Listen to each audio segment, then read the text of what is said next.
Feminists want the UN to censor the internet to prevent cyber violence. But what does Anita Sarkeesian define as harassment and cyber violence? Harassment is, as someone had mentioned, it's not just what is legal and illegal, right? Harassment is threats of violence, but it's also the day-to-day grind of you're a liar, you suck, you know. That's right, criticizing feminists or calling them out on their bullshit by saying they suck or they're liars now constitutes cyber violence. And remember, this is the same woman who thinks everything is sexist, everything is racist, everything is homophobic, and you have to point it all out. And what does Zoe Quinn define as harassment and cyber violence? Trans women often face a very specific type of violence called dead naming, where people post pre-transition names. So under this definition, referring to Caitlyn Jenner as Bruce will be treated as hate speech. Because it's not Bruce Jenner, it's Caitlyn, and she's a stunning woman! They're actually calling for laws and Chinese-style internet censorship to shut down anyone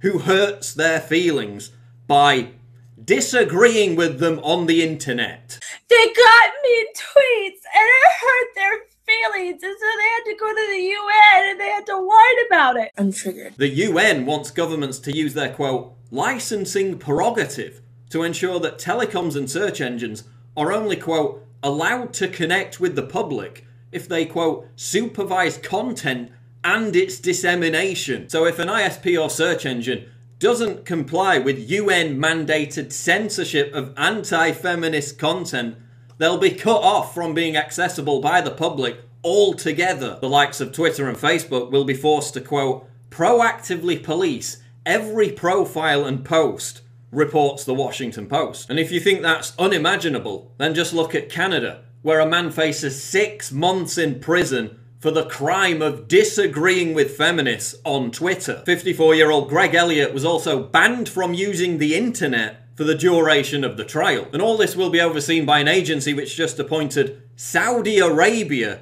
to head a key UN human rights panel, the country that is about to crucify a 17-year-old for taking part in an anti-government protest. But of course, these new rules won't apply to feminists. They'll still be free to call for the genocide of men or putting us all in concentration camps, while making bomb threats against weight loss companies and Gamergate meetups. So feminists will be free to continue to make death threats against anyone who doesn't embrace their radical ideology, but don't you dare tell Anita Sarkeesian that she sucks, or the UN thought police will be knocking at your door. Everything is sexist, everything is racist, everything is homophobic. Everything is sexist.